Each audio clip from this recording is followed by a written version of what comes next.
સમાચાર પર નજર કરીએ તો ખાસ કરીને ભારતીય બેંકોમાં એફઆઈઆઈસના રોકાણના નિયમ અહીંયાથી સરળ બની શકે છે અને આરબીઆઈ દ્વારા એવી હિલચાલ પણ કરવામાં આવી રહી છે કે અત્યારે રોકાણની મર્યાદા વધી શકે. સહયોગી ચેનલ CNBC TV 18 દ્વારા આ સમાચાર આપવામાં આવ્યા હતા. વધુ વિગત લઈએ સહયોગી યતિન મોટા પાસેથી. યતિનજી, જણાવો ખાસ કરીને શું ખાસ આરબીઆઈ એફઆઈઆઈસના નિયમને લઈને ચેન્જીસ કરવા માટેની તૈયારી કરી રહ્યું છે?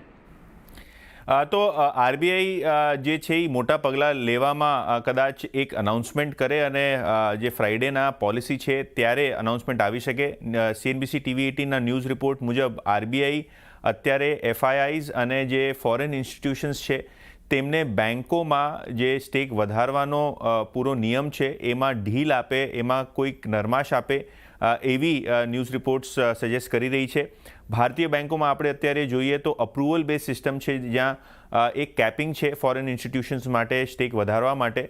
ક્યાંક ને ક્યાંક આરબીઆઈના જે સૂત્રો છે એ CNBC TV 18ને જણાવી રહ્યા છે કે નિયમોમાં છૂટ આપે આરબીઆઈ અને ક્યાંક ને ક્યાંક હિસ્સેદારી 25%ની ઉપર લઈ જવા માટે બી જે નિયમો છે એનામાં ઢીલ આપવામાં આવે. તમને ખ્યાલ હશે કે આરબીઆઈએ અત્યારે યસ બેંકમાં મિત્સુઈ સુમિતોમોને હિસ્સેદારી ખરીદવા માટેની અપ્રુવલની સિસ્ટમ ચાલુ કરી છે. ત્યારબાદ આઈડીબીઆઈનું ડાયવેસ્ટમેન્ટ છે, જ્યાં આબુધાબી બેઝડ બેન્ક્સને, ખાસ કરીને જે દુબઈ બેઝડ બેન્ક્સ છે તેમને ઇન્ટરેસ્ટ છે, ઘણા બધા બીજા ફંડ્સને ઇન્ટરેસ્ટ છે. તો ક્યાંક ને ક્યાંક નિયમોને બદલવા પડશે અને જે હિસાબે ફોરેન ઇન્સ્ટિટ્યુશન્સને, ફોરેન બેન્ક્સને ભારતીય બેન્કોમાં રસ પડી રહ્યો છે, ક્યાંક ને ક્યાંક નિયમોમાં ઢીલ આપવાની જરૂર છે, જે આરબીઆઈ બહુ જલ્દી જે છે એ પબ્લિક ફોરમમાં નાખશે અને પબ્લિક કોમેન્ટ્સ તેના ઉપર મંગાવશે. તો ગમે ત્યારે આ વસ્તુ થઈ શકે છે એવું CNBC TV 18નું માનવું છે. અને આ ન્યૂઝ બાદ બંને યસ બેંક અને આઈડીબીઆઈમાં લો લેવલ્સથી સારી એવી ખરીદારી આપણે જોઈ રહ્યા છે.